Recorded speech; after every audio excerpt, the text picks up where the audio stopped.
আসসালামু আলাইকুম। কেমন আছেন সবাই? আশা করি সবাই অনেক ভালো আছেন। তো অনেক দিন হয়ে গেছে আসলে মুরগিগুলো দেখা হয় না।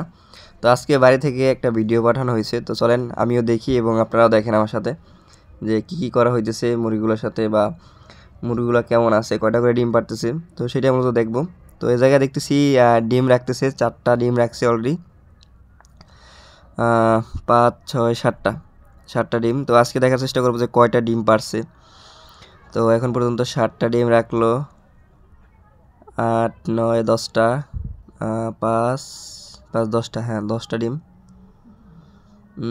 মধ্যমে নাকি কিছু ডিম বাড়ছিল, 10টা, 11টা, 12টা। মধ্যমে কিছু ডিম বাড়ছিল।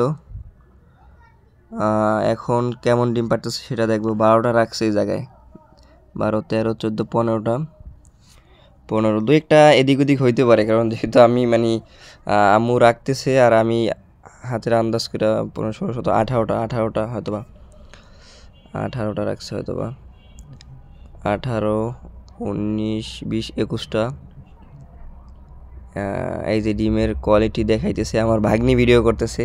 আসলে বাড়িতে যে মোবাইলটা আছে ওইটার ক্যামেরা অতটা ভালো না। 21, 22, 23, 24, 25টা রাখলো মনে হয় আর কি, 25টা। কী হলো, ডিম তো আরও আছে মনে হয়। আজকে ডিম পারছে 29টা। যাই হোক, ডিম মনে হয় আগে নিয়েছিল বা অন্য কোথাও আছে। আর এই যে ডিমগুলো এক এক করে হাতে ধরে ধরে দেখাইতেছে, দেখেন মানে ডিমের কোয়ালিটি কতটা বড়। মাশাল্লাহ বলবেন সবাই। টাইগার মুরগি মানে এরকম, টাইগার মুরগির ডিম দেখতে মনে হয় যে দেশি মুরগির ডিম, কিন্তু সাইজ দেখলে বোঝা যায় যে না, এটা টাইগার মুরগির ডিম। বাচ্চাও দেখতে মনে হইলো যে এটা সোনালি বা দেশি মুরগির ডিম, কিন্তু আপনি বাচ্চা সামনে থেকে দেখলে বুঝবেন যে এটা টাইগার মুরগির ডিম, কারণ টাইগার মানে একটু সাইজটা বড় হবে। আর এই হচ্ছে আমার সেই মানে কি বলবো, ভালোবাসাগুলো আর কি। তিলে তিলে বড় করছি, এত বড় করছি, এখন ওদের কাছ থেকে আমি আর কি দূরে সরে গেছি। তো এই একটা মোরগ, এই যে সাদা মুরগিটা একবার এমন হয়েছিল, মনে হয়েছিল যে বাঁচবে না, কারণ একেবারে মানে মরার মতন যে ছটফট করে ওরকম ছটফট করছিল, কিন্তু তারপর আল্লাহ করে বাঁচাই রাখছিল। যাই হোক, এই পছন্দের মুরগি, যে ক্রিম কালার গেল পিছনে, এই মুরগিটা আমার অনেক পছন্দের, ওইটা ভালো লাগে। আমি যাইয়া যদি বসতাম, আমার পাশে এসেও বসতো। এর ভিতরে ডিম আছে, এই যে 29টা ডিম আম্মু বলছিল, এর ভিতরে মেবি ডিম আছে। বালতির ভিতরে ডিম পারে, এটা হলো খাবারের বালতি, এটার ভিতরে মুরগি ডিম পারে। তো এই যে মোরগটা, আর এই কর্নারে মনে হয় ডিম পাড়তে বসছে। হ্যাঁ, এই কর্নারে ডিম পাড়তে বসছে। প্রতিদিন 30-35টা পাই আর কি। যাদের ডিম কমে যায়, শীতের সময় অনেক সময় দেখা যায় ঠান্ডা লাগলে ডিম কমে যায় যখন অ্যান্টিবায়োটিক খাওয়ান।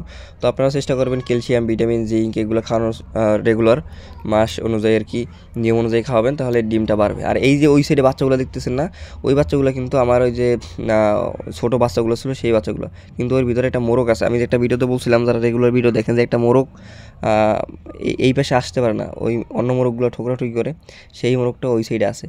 ওই মোরগটা বলতে হবে যে সবসময় এই জায়গায় রাখার জন্য, কারণ আমার এই জায়গায় মোরগ কম আছে, তো সমস্যা হয়ে যাবে, তবে 20 ডিম হইবে না। তো এই আর কি, আসলে মুরগিগুলো এখন দূর থেকে এরকম ভিডিওর মাধ্যমে দেখতে হয়। আপনারা যেরকম ভিডিওতে দেখেন, আমি এরকম ভিডিওতে দেখি। আগে আমি ভিডিও করতাম, দেখতাম, আপনাদেরকে দেখাইতাম। আর এখন আপনারা যেরকম দেখেন, আমিও সেম এরকমভাবেই দেখি আর কি, যেহেতু বাড়িতে নাই। তো অনেক দিন পর আর কি এদেরকে দেখা। আর কি বলবো, মুরগিগুলো আস্তে আস্তে কিন্তু ওদের বয়স বাড়তেছে। ওদের বয়স এখন মেবি 11 মাস, 10-11 মাস চলতেছে। কিন্তু আমার মুরগিগুলো আমি এমনভাবে তৈরি করছি, দেখেন মুরগিগুলো কিন্তু 2-1টা মুরগি আছে যে পশম নাই পিঠ থেকে, কিন্তু তাছাড়া কিন্তু সব মুরগির পশম মানে ঠিক আছে। মনে হয় যে এগুলা 5-6 মাসের মুরগি এরকমের। কিন্তু অনেক সময় দেখা যায় অনেকের মুরগি 4-5 মাস হলে বা 6-7 মাস হলে পশমগুলো উঠে যায়। তো ঠিকভাবে যদি আপনি লালন পালন করতে পারেন, তাইলে এরকম হবে না। জিঙ্ক টিঙ্ক, ক্যালসিয়াম এগুলো ঠিকভাবে খাওয়াইলে আশা করি যে আপনার মুরগি এরকম সুন্দর থাকবে, চেহারা সুন্দর থাকবে। তো যাই হোক, এই ছিল মূলত আজকের ভিডিও। সবাই ভালো থাকবেন, সুস্থ থাকবেন। আসসালামু আলাইকুম।